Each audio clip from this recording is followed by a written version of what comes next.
from. The political elite, the party bosses, the cheerleaders in the commentator world. The argument is familiar. They say I haven't won a state, that my path to victory is slim. They point to the primary polls and say I'm only delaying the inevitable. Why keep fighting when the battle was apparently over after Iowa? Look, I get it. In politics, the herd mentality is enormously strong. A lot of Republican politicians have surrendered to it. The pressure on them was way too much. They didn't want to be left out of the club. Of course, many of the same politicians who now publicly embrace Trump privately dread him. They know what a disaster he's been and will continue to be for our party. They're just too afraid to say it out loud. Well, I'm not afraid to say the hard truths out loud. I feel no need to kiss the ring.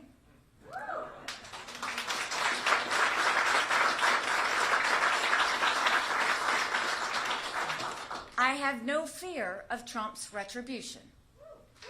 I'm not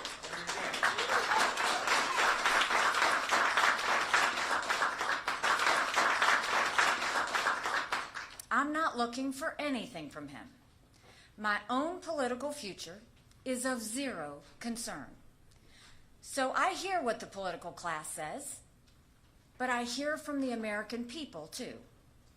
I've heard from a retired Army medic who looked evil in the eye when he says we're headed toward disaster, that American lives are on the line. He knows what he's talking about. He knows we can't afford more of the same. That's why he told me to give him hell. The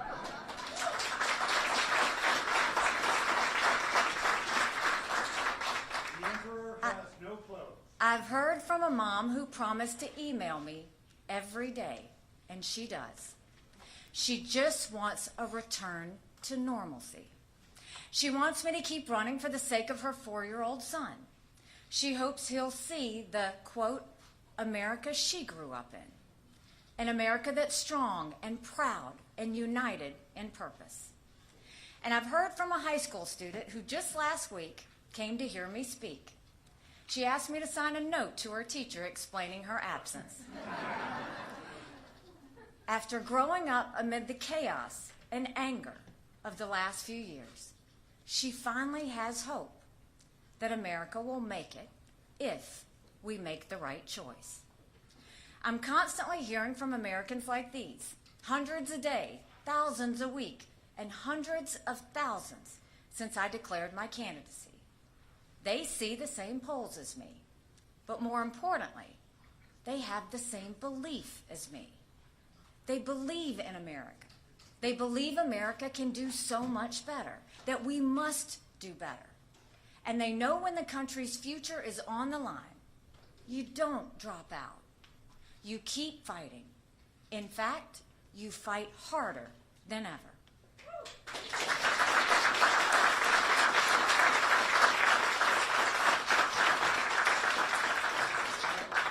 That's why I refuse to quit.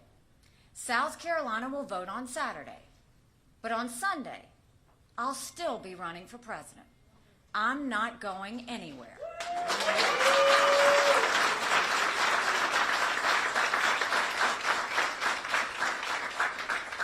I'm campaigning every day until the last person votes because I believe in a better America and a brighter future for our kids.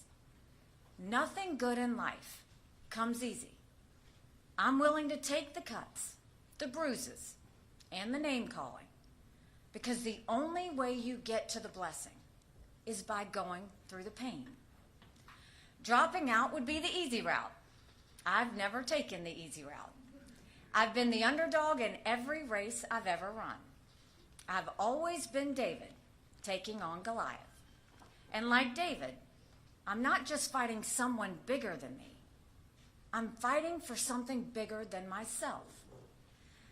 I'm used to people questioning my intentions, so I'll make a few things clear. Some people used to say I was running because I really wanted to be vice president. I think I've pretty well settled that question.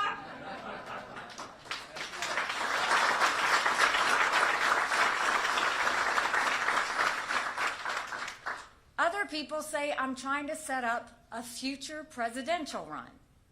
How does that even work? If I was running for a bogus reason, I would have dropped out a long time ago. The rest of the fellas already did that. They have their own plans. I don't judge them, but I'm still here.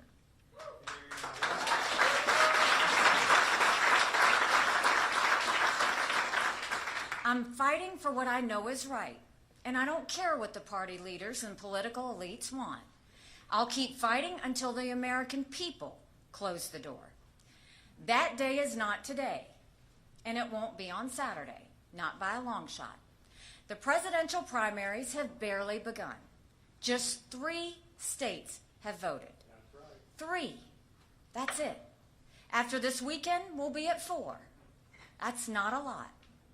In the 10 days after South Carolina, another 21 states and territories will vote. People have a right to have their voices heard. And they deserve a real choice, not a Soviet-style election where there's only one candidate and he gets 99% of the vote.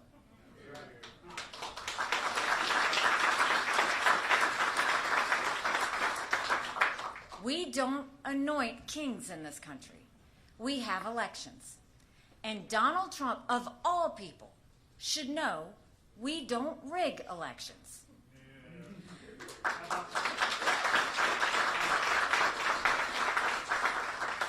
Americans of every belief and background are tired of our national mess. They don't want more chaos and craziness. They worry about a national collapse. If I weren't in the race, we'd be reading the exact same storyline every day until November 5th. There would be widespread reports of Americans suffering from a bad case of Biden-Trump fatigue. And it would be true. A stunning 70% of the country doesn't want a Biden-Trump rematch. The majority of Americans don't just dislike one candidate. They dislike both. As a country, we've never seen such dissatisfaction with the leading candidates. We've never had so many Americans mired in pessimism and division. We still have a chance to restore their faith. I will fight as long as that chance exists. Now, I know what Donald Trump is saying. He wants an election with no opponent. Yeah. But that's not what the voters are saying. Despite being a de facto incumbent, Donald Trump lost 49% of the vote in Iowa. In New Hampshire, Trump lost 46% of the vote. Oops. That's not good. We're talking about almost half of our voters. What does it say about an incumbent who's losing nearly half of his party? It spells disaster in November. We shouldn't silence those voters like Trump wants. They have the right to keep speaking out. Trump sees this. That's why he and his allies are now trying a different tack. They're saying, I'm helping Joe Biden by staying in. Let's unpack that for a second. First things first, Joe Biden is doing more damage to himself than any Republican ever could. Every time he opens his mouth, he sounds like his mind is closing up shop. The Democrats are getting weaker by holding a coronation for Biden. Republicans will get stronger through a vigorous competition.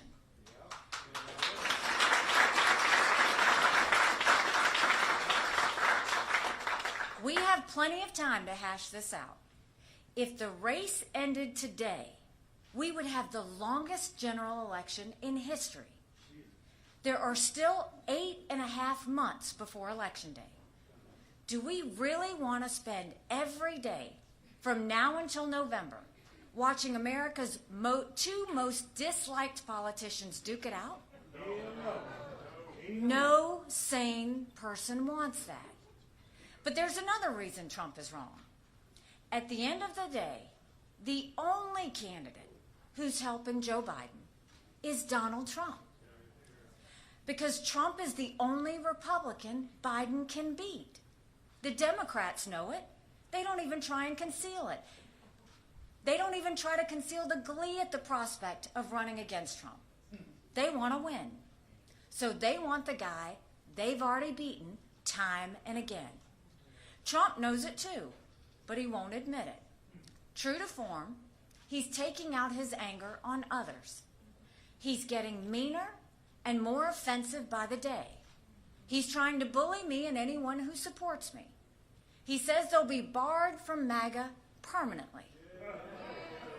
That's not the way you win elections. Well, I've dealt with bullies my entire life. They don't intimidate me. They only motivate me further. And I've never met a bully I couldn't take on.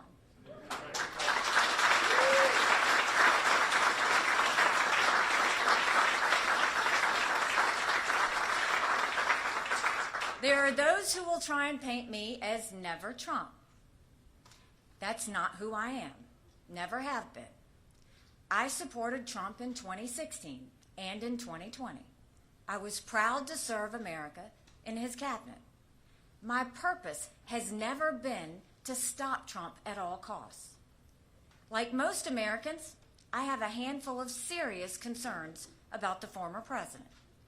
But I have countless serious concerns about the current president.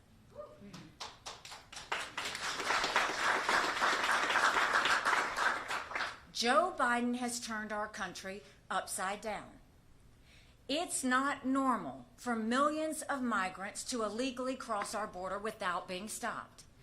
It's not normal for our schools to be more focused on gender pronouns than reading and math.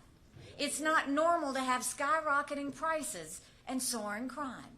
And it's not normal to have wars raging in Europe and the Middle East. All of that is on Joe Biden. But he's not the only one who's replaced normalcy with chaos. Donald Trump has done that too. It's not normal to insult our military heroes and veterans. Right.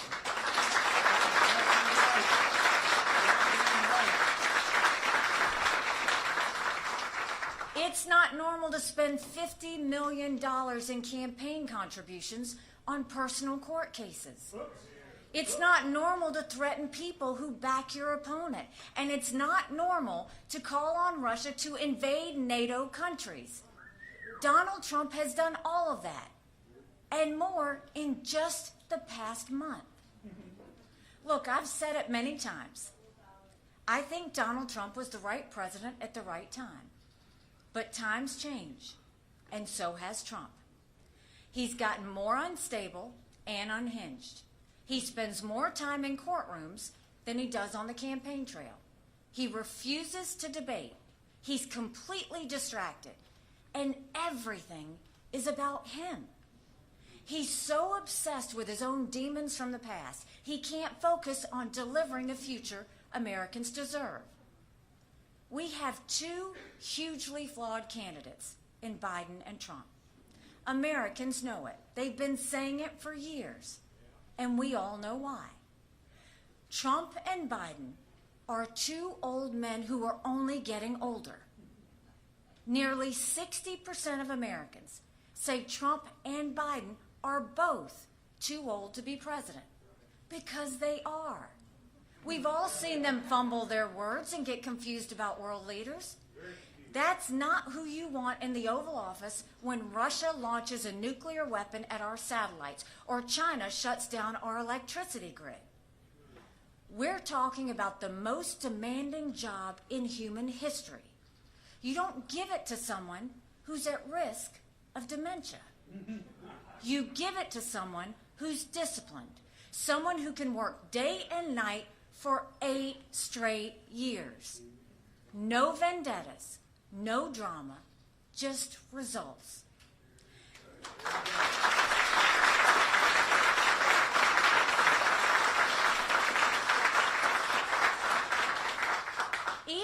Trump and Biden weren't too old, and again they are, Americans still oppose them because they know what they'll do.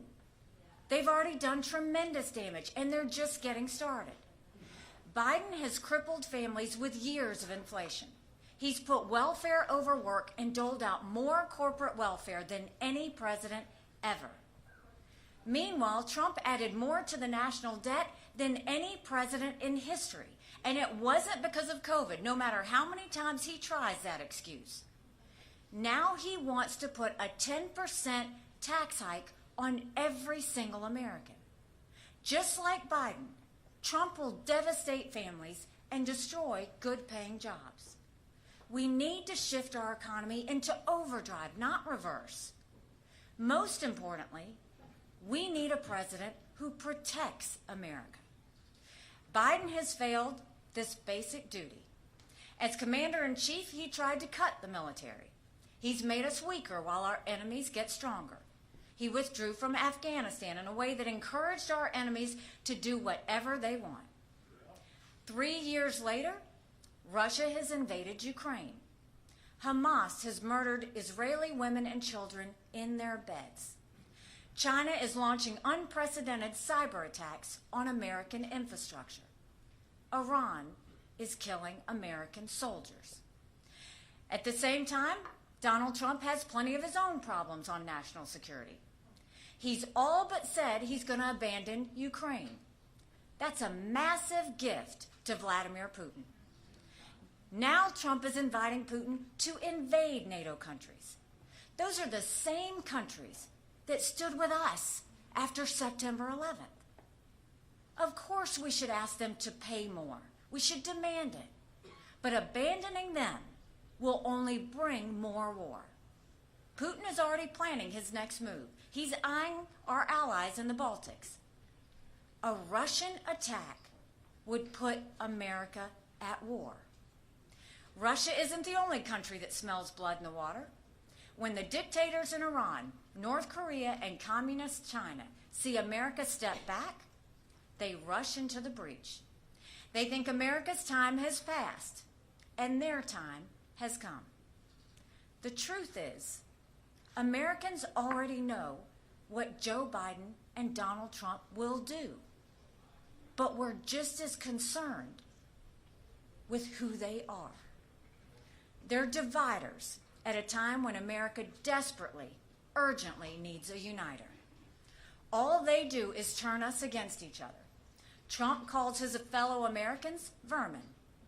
Biden calls his fellow Americans fascists. Trump and Biden don't just demand that people pick sides. They demand that their followers hate the other side. Look where that's gotten us. Congress is too divided and broken to do its job. Families won't even talk to each other at the dinner table. We're separating into opposing camps that view each other as un-American, if not downright evil. These are dangerous times. The most important thing we can do is regain our focus and shared sense of purpose. The worst thing we can do is become even more distracted and divided. The reason I'm running, the reason I continue to run, is to remind everyone what it means to be an American. I'm the proud daughter of legal immigrants. I grew up as a brown girl in a black and white world. I saw our state move beyond hatred and elect the first female minority governor in American history as a conservative Republican.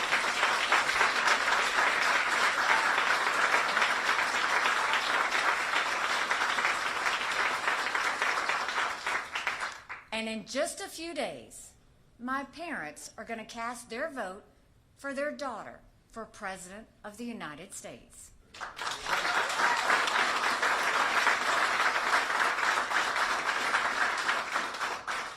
I've thought this week about what that means to them, but I know what it says about our country.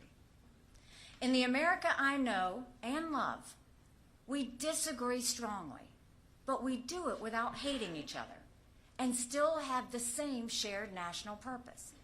In the America I know and love, we respect freedom, the rule of law. We refuse to use the awesome power of big government to punish those we dislike. And we recognize that America has done more good for more people than any country in the world. It's not America first to withdraw from the world. It's not America first to praise dictators who want to kill Americans. It's not America first to bankrupt Social Security by doing nothing to fix it. And in fact, it's America last to keep losing one election after another to the socialist left. That's what we get with Donald Trump. I'm running for president to restore a country that's strong and proud. That is why I will stay in the race after South Carolina votes. And to my beloved fellow South Carolinians, I ask that you stand with me. Stand with your family, friends, and neighbors. See the America I see. And remember that we can still unite and move forward together. Not with anger, not with fear, but with faith and hope, like we've done before. Let's finally leave the past behind, and let's forge a new American future. This vision has guided every generation. It summoned me to serve as governor of this great state and as ambassador for the greatest country in the world. And that same vision called my husband to serve in the uniform of the United States. He's a major in the South Carolina Army National Guard. As I prepare for what lies ahead, Michael is at the forefront of my mind.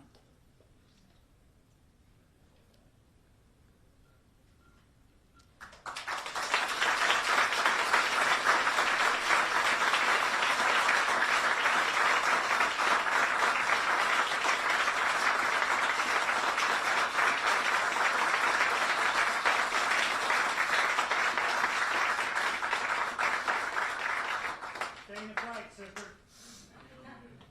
I wish Michael was here today, and I wish our children and I could see him tonight, but we can't.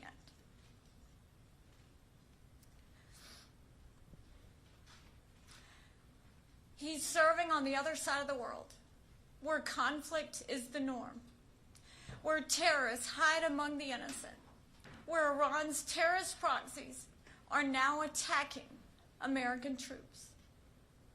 This is Michael's second deployment. It was hard for us to say goodbye to him the first time when he deployed to Afghanistan. It was even harder last summer when he deployed to Africa. As every military family knows, when a loved one deploys, we start the year-long prayer. It's a prayer for their safety more than anything else. But it's also a prayer of gratitude. The kids and I know why Michael went. He stepped up to keep us safe. And not just us. He stepped up to defend our nation's freedom and our way of life. Michael is fighting for the country he loves. So are all of his brothers and sisters in arms wherever they're stationed in this dangerous world. They have made their stand because America is worth fighting and even dying for. Now I will continue to make my stand because America is worth living for. Thank you. God bless you. God bless South Carolina, and God bless America.